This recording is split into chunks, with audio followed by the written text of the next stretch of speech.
Hello दोस्तों, welcome to C R brilliant study. तो चलिए आज की क्लास में हम जानेंगे क्लास 10th और सब्जेक्ट होगा आपका फिजिक्स चैप्टर 1, जिसका नाम है प्रकाश का परावर्तन। तो उसमें सबसे हम देखते हैं सबसे पहले प्रकाश। प्रकाश क्या है? देखिए, प्रकाश वो कारक है। प्रकाश वो कारक यानी कारण है जिसकी सहायता से हम किसी वस्तु को देख पाते हैं। मतलब प्रकाश वो कारण है, प्रकाश के कारण हम किसी भी वस्तु को देख पाते हैं। प्रकाश नहीं रहेगा तो सारे जगह अंधेरा रहेगा, तो वो तो आपको पता ही होगा। तो वही है इसका परिभाषा, प्रकाश वह कारक है जिसकी सहायता से हम किसी भी वस्तु को देख पाते हैं।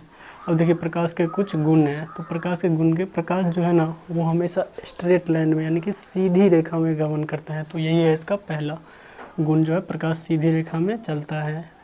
Light travel in a straight line, यानी कि प्रकाश सीधी रेखा में गमन करता है। इसके बाद देखिए दूसरा है प्रकाश का परावर्तन होता है, रिफ्लेक्शन ऑफ लाइट। तो अब ये बोलेंगे आप प्रकाश का परावर्तन क्या है, तो ये सब भी आपको आगे पढ़ाया जाएगा। और अपवर्तन भी, इसका प्रकाश का अपवर्तन भी एक गुण है। तो प्रकाश का अपवर्तन भी अलग एक चैप्टर है, ये परावर्तन का चैप्टर है और अपवर्तन के लिए भी अलग चैप्टर है। तो वो हमको पढ़ने के लिए मिलेगा, उसका आप टेंशन मत लीजिए। और इसके बाद अब प्रकाश का विभेदन भी होता है, डिस्पर्सन ऑफ लाइट। ये भी एक टॉपिक है, इसको भी बाद में पढ़ेंगे, आप चिंता मत कीजिए, बस बने रहिए। तो अब इसके बाद देखिए ये आपका हो गया भेद। प्रकाश का विभेदन होता है, डिस्पर्सन ऑफ लाइट। प्रकाश ऊर्जा का एक रूप है जो वस्तुओं को गर्म करता है। प्रकाश ऊर्जा का एक रूप भी है, मतलब वो ऊर्जा भी है जो वस्तुओं को गर्म कर देता है। जैसे आप सूरज की रोशनी में कोई वस्तु रखिए, वो गर्म हो जाता है, तो वो भी तो प्रकाश है ना, लाइट है ना। तो अब चलिए ये तो हो गया आपका। अब देखिए प्रकाश का स्रोत। तो ये सोर्स ऑफ लाइट क्या है, प्रकाश का स्रोत क्या है, तो वही हम जानेंगे। देखिए वे सभी वस्तुएं जो स्वयं प्रकाश उत्पन्न करती हैं उसे प्रकाश का स्रोत कहते हैं। अब ये क्या मतलब हुआ? देखिए उत्पन्न करने का मतलब वो अपने आप प्रकट करती हैं। प्रकट आप समझते होंगे, तो उत्पन्न, तो वे सभी वस्तु जो प्रकाश को स्वयं अपने आप ही उत्पन्न करते हैं, वही होता है प्रकाश के स्रोत। अब इसका उदाहरण हम जानेंगे, तो पहले उदाहरण के लिए पहले इसका हम प्रकार जान लेते हैं। तो प्रकाश के स्रोत जो होते हैं ना, मुख्यतः दो प्रकार के होते हैं। और चलिए अभी उसका प्रकार देखते हैं। तो देखिए प्रकाश के स्रोत मुख्यतः दो भागों में बांटा गया है, दो प्रकार के होते हैं, कुछ भी बोल सकते हैं। इसके बाद देखिए ये जो प्रकार पहला है, प्राकृतिक प्रकाश स्रोत। प्राकृतिक का मतलब नेचर सोर्स ऑफ लाइट। अब वो क्या है, तो वो देखिए प्रकाश के वैसे स्रोत जो प्राकृतिक रूप से उत्पन्न होता है। अब इसका क्या मतलब हो? प्रकाश के वैसे स्रोत जो प्राकृतिक, मतलब मानव नहीं बनाया, वो प्राकृतिक रूप से खुद आए हैं, प्रकृति ने उसे दिया है, तो वो प्राकृतिक रूप से रहते हैं, वो उत्पन्न करते हैं, उसी को प्राकृतिक स्रोत कहते हैं। तो प्रकाश के वैसे स्रोत जो प्राकृतिक रूप से उत्पन्न होते हैं उसे प्रकाश का स्रोत कहते हैं। तो उदाहरण देखिए, जैसे सूरज हो गया, सन, स्टार, सितारे, जुगनू आदि, ये सब मतलब प्रकृति का देन है। ये सब स्वयं उत्पन्न करते हैं, इसमें कोई मानव का हाथ नहीं है, ये सब प्रकृति के देन है। तो ये हो गया। अब इसके बाद देखिए 2 नंबर पर आता है कृत्रिम, आर्टिफिशियल सोर्स ऑफ लाइट। कृत्रिम प्रकाश का स्रोत, प्रकाश के वैसे स्रोत जो मानव द्वारा निर्मित है। प्रकाश का जो वैसे स्रोत है जो हमने बनाया है, जैसे हम मानवों ने बनाया है। तो चलिए अब वही हो गया कृत्रिम यानी कि आर्टिफिशियल ऑफ लाइट। तो उसका उदाहरण आप कैसे देख सकते हैं? बल्ब देख सकते हैं, मोमबत्ती देख सकते हैं, कैंडल, बल्ब। इसके बाद लेज़र, ये लेज़र आप, ये साइंटिस्ट लोग मतलब इस्तेमाल करते हैं, लेज़र लाइट। तो ये लेज़र हो गया, ये एलईडी बल्ब हो गया आपका। तो आदि यही सब है कृत्रिम प्रकाश। तो इसके बाद आप जानेंगे। चलिए अगला टॉपिक क्या है, अगला टॉपिक देखते हैं दीप्तमान। दीप्तमान वस्तु किसे कहते हैं? देखिए दीप्तमान वस्तु वैसे वस्तु जिनसे प्रकाश उत्सर्जित होता है, उत्पन्न होता है, उसे दीप्तमान वस्तु कहते हैं। तो देखिए दीप्तमान वस्तु का मतलब हुआ उसमें प्रकाश उत्पन्न होता है, उत्सर्जित होता है, उसे ही दीप्तमान वस्तु कहते हैं। अब बोलेंगे इसका उदाहरण क्या है। तो उदाहरण देखिए आपका इसमें पढ़े होंगे, ये आपका हो गया प्रकाश के स्रोत। प्रकाश के स्रोत में हमने देखा था कुछ मानव के द्वारा जैसे प्रकाश होते थे स्रोत, जैसे बल्ब, एलईडी जैसे हो गया, और कुछ प्रकृति जैसे सूरज, सितारे की रोशनी कम आता है क्योंकि वो बहुत दूर में है, इसीलिए उसका रोशनी हम लोग के पास कम आ पाता है। नहीं तो उसका भी रोशनी सूर्य जितना है और उससे ज़्यादा ही है, इतना समझिए। अब उदाहरण के लिए देखती है आपको प्रकाश का स्रोत हो गया। अब देखिए इसका है अदीप्तमान वस्तु। अदीप्तमान वस्तु किसी वैसे वस्तु जिनसे प्रकाश उत्सर्जित नहीं हो पाती है। अब नहीं हो पाती है तो इसका उदाहरण क्या होगा? ऐसे कॉपी, कलम, लोहा, लकड़ी, ये सब इसमें आप प्रकाश देखेंगे उत्सर्जित नहीं होता है, कुछ भी नहीं प्रकाश का इसमें। तो ये हो गया उदाहरण में कॉपी, कलम, किताब, लकड़ी इत्यादि। अब इन दोनों में जो कुछ अंतर है, वो अंतर बस हम बहुत सारे होते हैं, लेकिन हम यहाँ पे 3 ही देखेंगे। तो देखिए दीप्तमान वस्तु लुमिनियस ऑब्जेक्ट, अदीप्तमान वस्तु नॉन लुमिनियस ऑब्जेक्ट। तो देखिए जो स्वयं प्रकाश उत्पन्न करता है तो उसका परिभाषा ही एक हो गया आपका ये अंतर, जो स्वयं प्रकाश उत्पन्न नहीं करता है। इसमें किसी प्रकार की ऊर्जा प्रकाश में परावर्तित होती हैं, जैसे विद्युत, रासायनिक और परमाणु। इसमें किसी प्रकार की प्रकाश की जो ऊर्जा है ना वो परावर्तित होती है, जैसे इसका उदाहरण हो जाएगा परमाणु हो जाएगा, विद्युत, रासायनिक हो जाएगा। और ये केवल अन्य स्रोतों से प्रकाश को परावर्तित करती हैं, ये जो है ना कोई और स्रोतों से प्रकाश को परावर्तित करती है। और ये जिससे इसमें ये अंधेरे में भी दिखाई देता है। तो भाई ये तो दीप्तमान है, दीप्तमान है तो इसके पास स्वयं प्रकाश है, ये स्वयं प्रकाश को ये देखता है, जैसे दीप्तमान है तो ये स्वयं इसके पास प्रकाश है, तो ये अंधेरे में जाएगा तो वो देख सकता है। लेकिन ये तो भाई अदीप्तमान है ना, ये तभी दिखाई देगा जब उन पर अब प्रकाश की वस्तु जाएगा। तो ये देखिए ये तभी दिखाई देती है जब उन पर किसी दीप्तमान वस्तु का प्रकाश पड़े। जैसे लोहा लकड़ी को हमें देखना हो तो क्या करना पड़ेगा, उस पर हमें लाइट बल्ब देखना पड़ेगा, बल्ब बार के देखना पड़ेगा तभी लाइट दिखेगा। तो बस वही हो गया। इसके बाद देखिए ये अंधेरे में भी दिखाई देता है, तो इसका हो गया उदाहरण जैसे सूर्य, बल्ब। और ये अंधेरे में भी इसको ये तभी दिखाई देती है जब उन पर किसी दीप्तमान वस्तु का प्रकाश पड़े। तो इसका जैसे लोहा लकड़ी आदि हो गया, ये हो गया इसका अंतर। तो आप लोग देख लीजिएगा। इसके बाद प्रकाश का किरण, प्रकाश का किरण कहते हैं। तो प्रकाश किरण किसे कहते हैं, वह सीधी रेखा जिसमें प्रकाश गमन करती है। प्रकाश जो है ना हमेशा सीधी रेखा में, स्ट्रेट लाइन, सीधी रेखा में वो हमेशा गमन करते हैं, इसका आप ध्यान रखिएगा। तो वही हो गया प्रकाश का किरण का परिभाषा, वह सीधी रेखा जिसमें प्रकाश गमन करती है, चलती है, वही हो गया प्रकाश का किरण। अब इसका प्रकाश का किरण की कुछ विशेषता है। तो विशेषता में ये सीधी रेखा में चलती है, इसका एक विशेषता ये हो गया। और इसको प्रकाश की किरण को जो है ना प्रकाश की ये एरो यानी कि तीर द्वारा दर्शाया जाता है।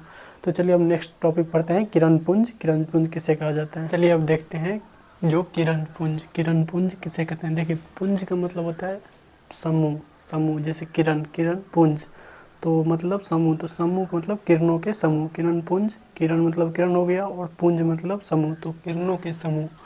तो किरणों के समूह यानी कि बहुत सारा जो किरण होगा ना, वही किरणों के समूह को किरण पुंज कहते हैं। अब इसका देखिए किरण पुंज को उनके व्यवहार के आधार पर जो है ना 3 भागों में बांटा गया है। तो अब आप पूछेंगे जो किरण पुंज का उदाहरण तो आप बताए नहीं, तो भाई इसका जो प्रकार है ना वही उसका उदाहरण है। तो यह बात आप याद रखिएगा। जैसे देखिए समांतर किरण पुंज। समांतर किरण पुंज किसे कहते हैं, देखिए वैसे किरण पुंज जिसमें सभी प्रकार से किरणें एक दूसरे के समांतर होती हैं। तो देखिए जैसे आप डायग्राम नीचे में बना लीजिएगा, ये देखिए ये सभी किरण पुंज जो है ना समांतर है, एक दूसरे के समांतर हैं, तो ये होता है समांतर किरण पुंज। अभिसारी किरण पुंज। तो अभिसारी किरण पुंज किसे कहते हैं, कन्वर्जेंट बीम। और ये हो गया पैरेलल समांतर, तो हम पढ़ लिए। अभी होगा अभिसारी किरण पुंज, कन्वर्जेंट बीम। यानी कि देखिए वैसा किरण पुंज जिसमें सभी प्रकाश की किरणें जो है ना एक ही बिंदु के ओर बढ़ती हैं। तो देखिए वैसा किरण पुंज जो है ना वो सभी प्रकाश की जितना भी प्रकाश का जो किरण है ना वो सभी एक बिंदु पे आके और बढ़ती है या आके मिलती है। देखिए जैसे यहाँ एक बिंदु मान लीजिए, ये प्रकाश आया और आपको बताया था तीर की तरह प्रकाश को दिखाया जाता है। यहाँ भी आया, ये आया, यहाँ भी आया, यहाँ से भी गया, यहाँ से भी गया। तो ये देखिए चारों साइड से एक बिंदु की ओर बढ़ती हुई दिख रहा है ना, तो यही हो गया आपका किरण पुंज का, ये हो गया अभिसारी किरण पुंज का। तो अभिसारी मतलब देखिए चारों तरफ से, यहाँ से भी आप दे दीजिए, यहाँ से भी दे दीजिए, मतलब हर जगह से एक बिंदु पे मिलती है, मतलब चारों साइड से एक बिंदु की ओर बढ़ती है। तो वही हो जाता है आपका अभिसारी किरण पुंज। जैसे आप इसका उदाहरण देखना चाहें तो उत्तल लेंस यानी कि कन्वेक्स लेंस से गुजरने वाली जो किरण है ना वो सभी एक बिंदु पे मिलती हैं। उत्तल लेंस से जितने भी वो गुजरने वाली किरणें होती हैं ना एक बिंदु पे मिलते हैं। इसके बाद देखिए अपसारी किरण पुंज किसे कहते हैं, डाइवर्जेंट बीम। वैसा किरण पुंज जिसमें सभी प्रकार की किरणें एक बिंदु से निकलकर अलग अलग दिशाओं में फैल जाती हैं। देखिए वैसा किरण पुंज एक बिंदु से, प्रकाश किरण जो है ना एक बिंदु से निकलकर अब सारे दिशाओं में फैल जाती है। तो इसका ये देखिए हम बीम के कैसे दिखाएंगे, किरण की फैल जाती है। तो देखिए ये एक बिंदु है, मान लीजिए बिंदु है, यहाँ से प्रकाश किरण गया, उस साइड गया, इस साइड गया, ये आपका इस साइड गया, ये आपका उस साइड गया, मतलब ये फैल रहा है और ये आके मिल रहा है। तो यही होता है। तो इसी को हम कहते हैं अपसारी किरण पुंज। तो मतलब वैसा किरण पुंज जिसमें प्रकाश की किरणें किसी एक बिंदु से निकलकर अलग अलग दिशाओं में फैलती हैं, मतलब ये अलग अलग दिशाओं में फैल रही है। तो इसी को हम कहते हैं अपसारी किरण पुंज। अब इसका उदाहरण देखेंगे आप, तो देखिए बल्ब से निकलने वाली जो सभी किरणें हैं ना, अब देखेंगे बल्ब तो एक जगह यहाँ पे है, उसका किरण जो है ना सभी दिशाओं में फैल चुका है। और उसका अवतल लेंस यानी कि अवतल दर्पण का भी आप देखेंगे तो वो परावर्तित किरणें होती हैं ना, उसका भी एक उदाहरण हो गया। तो ये हो गया अपसारी। अब चलिए अगला टॉपिक देखते हैं, पारदर्शी किसे कहते हैं। देखिए वैसा पदार्थ जिनसे होकर प्रकाश आसानी से पार कर सकता है उसे पारदर्शी पदार्थ कहते हैं। तो जो वैसा पदार्थ होता है ना जिससे आसानी से प्रकाश आर पार हो सके। तो ये देखिए वैसा पदार्थ जिनसे प्रकाश आसानी से पार कर सकता है, जैसे कांच हो गया, पानी हो गया, हवा हो गया, कांच में आप देखेंगे प्रकाश, ये शायद मान लीजिए जाती है कांच है, तो यहाँ से प्रकाश डालेंगे तो वो उसके पार भी चला जाएगा। तो यही है पारदर्शी पदार्थ। इसके बाद है पारभासी पदार्थ। पारभासी पदार्थ क्या है? वैसा पदार्थ जिसके आर पार साफ साफ दिखाई ना दे उसे पारभासी पदार्थ कहते हैं। तो पारभासी में क्या होता है ना, वो साफ साफ नहीं दिखाई देता है, बस थोड़ा थोड़ा दिखाई देगा। जैसे आपको उदाहरण के लिए घिसा हुआ कागज़ देख लीजिए, तो उसमें आपको साफ साफ नहीं दिखाई देगा। घिसा हुआ कागज़ में आपको थोड़ा धुंधला दिखाई देगा। तेल लगा हुआ कागज़ हो गया आपका, और घिसा हुआ शीशा हो गया। तेल लगा हुआ कागज़ में आप देखेंगे ना, तो आपको वो थोड़ा घिसा हुआ दिखेगा। तेल लगा कागज़ में थोड़ा साफ साफ नहीं दिखेगा, लेकिन दिखेगा थोड़ा थोड़ा। उसके बाद ये घिसा हुआ शीशा हो गया। आँख की पलकें, हमारी आँख की पलकें हैं, उससे भी अगर आप बंद कर देते हैं कुछ कुछ दिखाई देता है, पूरा नहीं दिखाई देता है, कुछ कुछ दिखाई देता है, ये आप याद रखिएगा। तो इसके बाद हो गया आँख की पलकें हो गया। अब देखिए क्या है, अपारदर्शी पदार्थ। ये तो हो गया आँख की पलकें, शहद में भी दिखाई देता है, आदि बहुत सारा होता है। तो अपारदर्शी पदार्थ वैसा पदार्थ जिसके आर पार देखा नहीं जा सकते हैं। अपारदर्शी का मतलब है जो देखा नहीं जा सकता है। तो अपारदर्शी पदार्थ वैसा पदार्थ जिसके आर पार नहीं देखा जा सकता है। तो उदाहरण के लिए क्या हो जाएगा, देखिए कागज़ हो जाएगा। ये तो था तेल लगा हुआ कागज़, मतलब तेल लगा हुआ कागज़ तो हो गया पारभासी, लेकिन इसमें ये तेल लगा हुआ नहीं है, नॉर्मली कागज़ है, तो इसमें प्रकाश आर पार नहीं जा सकता है। कलम हो गया, दीवार हो गया, पहाड़ हो गया, आदि हो गया, बहुत सारा। इसके बाद है प्रकाश का परावर्तन, जो कि इस चैप्टर का नाम है, प्रकाश का परावर्तन। तो वो क्या है नहीं है, उसका परिभाषा यही है। तो चलिए देखते हैं। जब प्रकाश की किरणें किसी परावर्तक सतह से टकरा कर वापस उसी माध्यम में लौट जाए जिस माध्यम से वो आ रही थी, तो उस घटना को प्रकाश का परावर्तन कहते हैं। तो देखिए, जब प्रकाश की किरण किसी माध्यम में जा रही हो और वहाँ से जाकर वापस उसी माध्यम में लौट जाए, तो उसी घटना, जो घटना है ना, उसी को कहते हैं प्रकाश का परावर्तन। किसी माध्यम में जा रहा था और जाकर वापस उसी माध्यम में लौट आए, उसी घटना को कहते हैं प्रकाश का परावर्तन। अब देखिए, जैसे दर्पण में स्वयं का प्रतिबिंब, मान लीजिए यहाँ एक दर्पण है और हम जो प्रतिबिंब देखते हैं, तो ये परावर्तक सतह का मतलब क्या हुआ, परावर्तक सतह। मान लीजिए कोई यहाँ पे आईना है, ठीक है, तो ये जो आईना है इसको हम यहाँ से पेंट कर दिए हैं। अगर यहाँ से आप अपना तस्वीर देखेंगे ना, तो ये तो ठीक है, यहाँ से गया वापस उसी माध्यम में लौट गया और आपको अपना मुख दिख गया। यही अगर यहाँ पेंट हुआ नहीं होता, जैसे आप देखते होंगे वो समतल दर्पण रहता है, आप देखते होंगे जिसमें आप अपना शक्ल देखते हैं, या तो पेंट रहता है या पीछे प्लास्टिक कवर रहता है, तो वो वही हो गया। तो परावर्तक सतह वही होता है जो पेंट किया होता है, तो परावर्तक सतह। तो सतह में आप जैसे देखेंगे तो उसी माध्यम में आपका शक्ल दिखेगा, और वो अगर मान लीजिए वो आईना पेंट नहीं हुआ रहता तो आपका शक्ल नहीं दिखता, फिर वो पार हो जाता। पेंट है इसीलिए वो शक्ल आपको गया और फिर आपको क्यों दिख गया लौट कर। तो वही इसी घटना को कहते हैं प्रकाश का परावर्तन। जैसे आप दर्पण में स्वयं का प्रतिबिंब, शांत जल में किसी वस्तु को आप देखने को भी कह सकते हैं। इसके बाद देखिए, अब 2 नंबर में पूछता है, ये मतलब इस चैप्टर का मोस्ट इंपोर्टेंट क्वेश्चन है, सिर्फ 2 नंबर में पूछेगा और आपको 2 नंबर में इतना ही लिखना है। बोलेगा प्रकाश के परावर्तन के नियम लिखे, तो आपको यहाँ लिखना है प्रकाश के परावर्तन के 2 नियम होते हैं। पहला नियम, आपतित किरण इंसिडेंट रे और परावर्तित किरण रिफ्लेक्टेंट रे और अभिलंब नॉर्मल हमेशा एक ही समतल या तल बोल सकते हैं होते हैं। तो आपतित किरण, परावर्तित किरण और अभिलंब, आपतित किरण, परावर्तित किरण, अभिलंब सभी एक ही तल में होते हैं, हमेशा एक ही तल में होते हैं। और इसके बाद ये दूसरा क्या है, देखिए दूसरा, परावर्तन कोण आपतन कोण के बराबर होता है। तो परावर्तन कोण आपतन कोण के बराबर होता है। आपतन कोण, या आप बोल सकते हैं ऐसे भी, आपतन कोण परावर्तन कोण के बराबर होता है। तो परावर्तन कोण आपतन कोण के बराबर होता है। तो इसको आप ये लिख दीजिएगा और इसे दर्शा दीजिएगा, एंगल आई बराबर एंगल आर। अब जहाँ एंगल आई है आपतन कोण, एंगल आर है परावर्तन कोण। तो अब इसके बाद कुछ टॉपिक है जिसको हम डायग्राम के जरिए आपको बताएंगे, एंगल आर कैसे बनते हैं नहीं बनते हैं। नेक्स्ट टॉपिक ये होगा, यहाँ एक डायग्राम बनेगा बड़ा सा, उसमें डायग्राम के जरिए आप अभिलंब क्या है, आपतित किरण, आपतित बिंदु क्या है, ये सब, आपतन कोण क्या है, परावर्तन कोण क्या है, सभी जानेंगे। तो चलिए अब नेक्स्ट पर देखते हैं।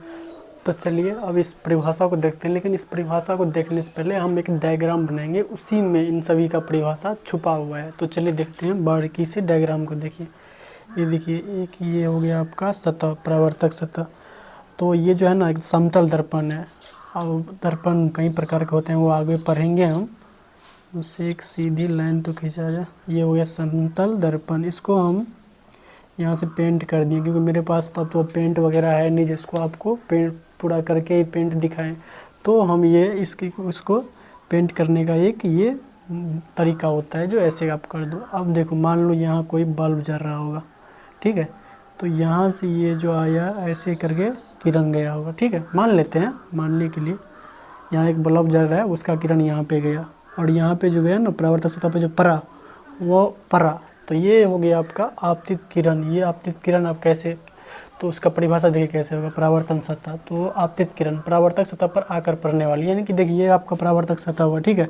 अब यहाँ कोई बल्ब जल रहा है ना, यहाँ पे से आकर परावर्तक सतह पर पड़ने वाली किरण की, यानी कि परावर्तक सतह पर पड़ने वाली किरण को आपतित किरण कहते हैं। तो देखिए ये आपका डायग्राम से हो गया परिभाषा। तो परावर्तित सतह पर पड़ने वाली किरण को आपतित किरण कहते हैं। अब देखिए यहाँ एक किरण हो गया, ठीक है। अब मान लीजिए यहाँ से हम एक अभिलंब तो हम कहीं भी खींच सकते हैं, ठीक है। मान लीजिए एक 90 डिग्री का अभिलंब, कहीं भी अभिलंब ने, अभी इसको अभिलंब नहीं बोलेंगे, इसको हम यहाँ पे लंब मान लीजिए, कहीं भी खींच सकते हैं, कहीं भी खींच सकते हैं, लेकिन हम यहाँ खींचेंगे, ठीक है। तो आपतित किरण के पास खींच रहे हैं, ये अब देखिए 90 डिग्री का, ठीक है। तो ये 90 डिग्री का जो खींचे ना, तो इसको आपतित किरण के पास खींचे, तो इसीलिए इसका नाम हो गया अभिलंब। तो ये हो गया आपका अभिलंब,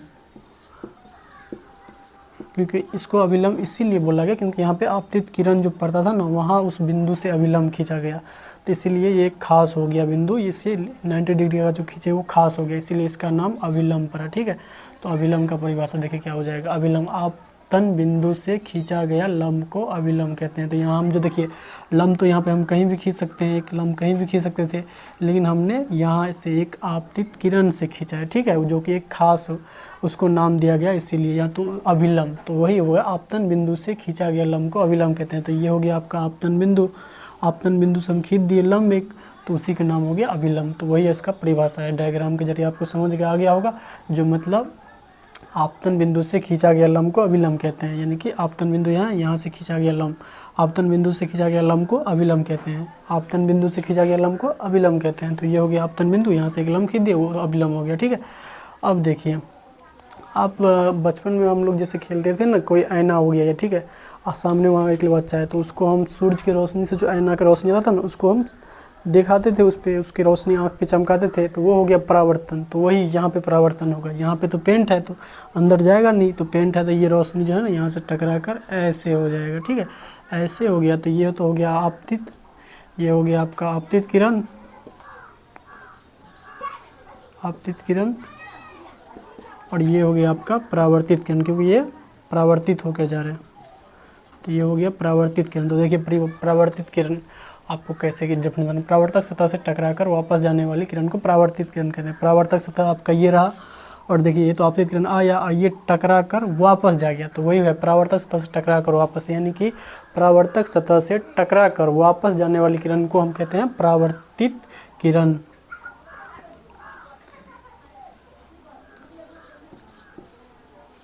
परावर्तित किरण ये हो गया आपका।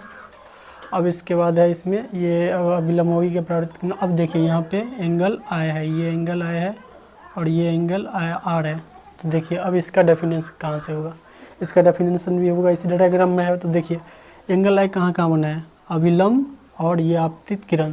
तो अब आप जाइए आपतित कोण कहाँ पे है वो देखिए आप, आपतन कोण देखिए, ये हो गया आपतन कोण आपका, आपतन कोण इसे ऐसे दिखाया जाता है। तो आपतित किरण और अभिलंब के बीच बने कोण को आपतित किरण, ये देखिए ये हो गया आपका आपतित किरण और ये हो गया अभिलंब। तो इन दोनों के बीच जो मतलब कि आपतित किरण और अभिलंब के दोनों के बीच में जो कोण बना है उसी को कहते हैं आपतन कोण। तो यही हो गया आपका एंगल आई, और जिसे कि एंगल आई से दर्शाया जाता है आपतन कोण। अब परावर्तन कोण कैसे होगा, तो ये देखिए परावर्तन कोण किसके किसके बीच में बना है, एक अभिलंब और परावर्तित किरण। तो परावर्तित किरण और अभिलंब के बीच में बने कोण को परावर्तन कोण कहते हैं। तो परावर्तित किरण और अभिलंब के बीच में बने कोण को परावर्तन कोण कहते हैं। और एक ये हो गया आपतन बिंदु, आपतन बिंदु। अब ये देखिए आपतन परावर्तक सतह के जिस बिंदु पर आकर पड़ती है उसे आपतन बिंदु, ये सब तो ही गया है। तो डायग्राम के जरिए ये जो जितना भी परिभाषा आप देख लिए होंगे जो डायग्राम के जरिए, ये देखिए पहले तो ये हो गया आपका आपतित किरण, तो ये तो परावर्तक सतह पर पड़ने जो आकर पड़ती है वही हो गया आपतित किरण। तो सेम इसी तरह आपका सभी जो है ना डेफिनेशन का जितना भी ये सभी डेफिनेशन है ना, यही आप एक डायग्राम बना लीजिए और वहाँ से इन सब का डेफिनेशन लिख सकते हैं, तो कोई प्रॉब्लम नहीं होना चाहिए। तो उम्मीद करता हूँ आपको ये डायग्राम के जरिए सभी परिभाषाएं समझ में आ गया होगा। ये हो गया आपका आपतन बिंदु,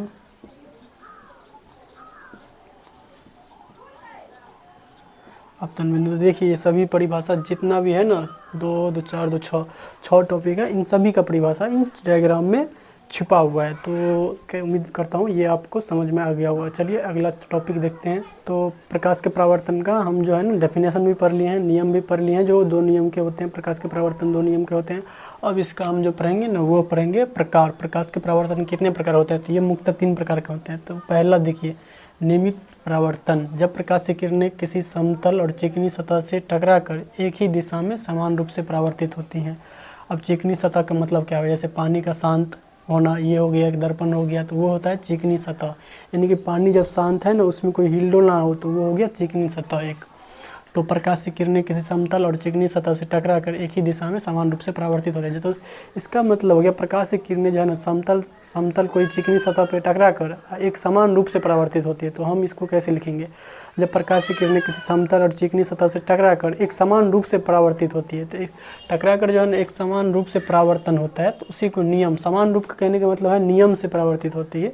तो यही इसीलिए इसका नाम पड़ा है नियमित परावर्तन।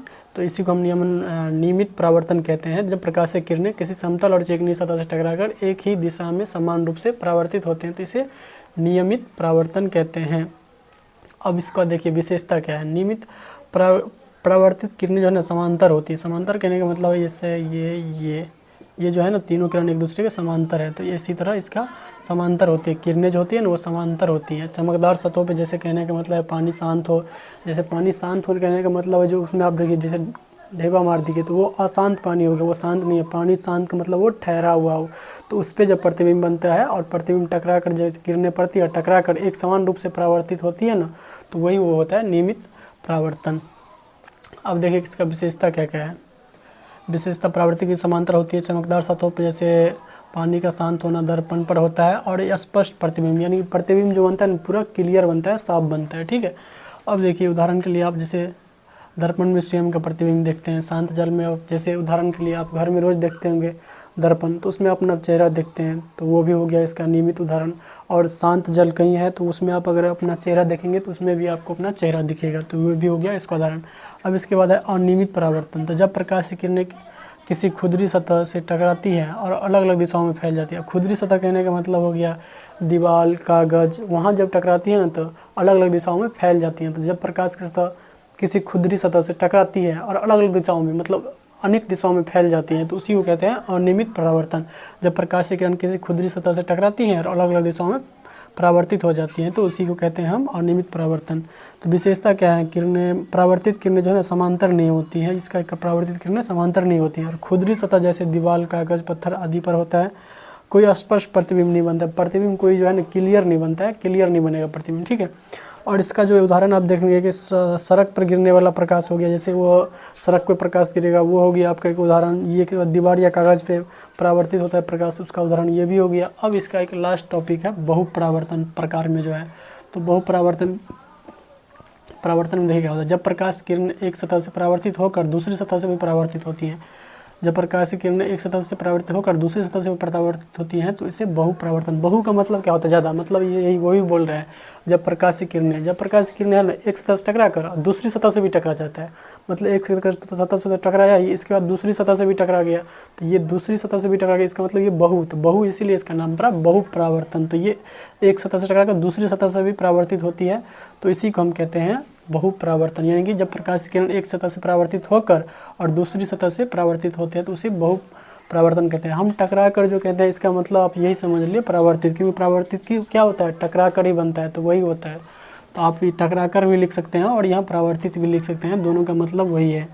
तो जब प्रकाश की किरणें एक सतह से परावर्तित होकर या टकरा कर दूसरी सतह से भी परावर्तित या टकराती हो जाती है, तो इसे बहुपरावर्तन कहते हैं। अब विशेषताएं देखिए, प्रकाश कई बार परावर्तित होता है। इसमें प्रकाश जो है कई बार परावर्तित होता है और यह परावर्तन दर्पण की व्यवस्था में होता है, और यह परावर्तन जो है ना दर्पण की व्यवस्था में होता है। यह प्रतिबिंब की श्रृंखला बनाती है। प्रतिबिंब की श्रृंखला क्या मतलब, देखिए यहाँ भी प्रतिबिंब ना, इसके ऊपर फिर इसके ऊपर फिर इसके ऊपर, यही होता है श्रृंखला। अब उदाहरण में आप पेरियोस्कोप में प्रयोग में देख सकते हैं, साइंटिस्ट वगैरह करता है पेरियोस्कोप, स्टूडेंट भी करता है रासायनिक विज्ञान में। और इसका कैलिडोस्कोप में भी आप देख सकते हैं उसका चित्र जो बनता है। तो ये सब था इसका टॉपिक। अब जो नेक्स्ट टॉपिक हम पढ़ेंगे कल प्रतिबिंब पढ़ेंगे। तो उम्मीद करता हूँ आपको ये वीडियो बहुत ही पसंद आया होगा। और ये इतना लिखा हुआ इसीलिए रहता है क्यों, ताकि हम साइड हो जाएंगे तो आप इसका फ़ोटो ले लेंगे और आपको ये PDF का ज़रूरत नहीं पड़ेगा, आप खुद PDF बना सकते हैं। तो इसीलिए इतना लिखा होता है। तो उम्मीद करता हूँ आपको वीडियो पसंद आया होगा। पसंद आया तो अपने दोस्तों को शेयर जरूर करें। तब तक मिलते हैं नेक्स्ट वीडियो में। Bye and thanks for watching this video.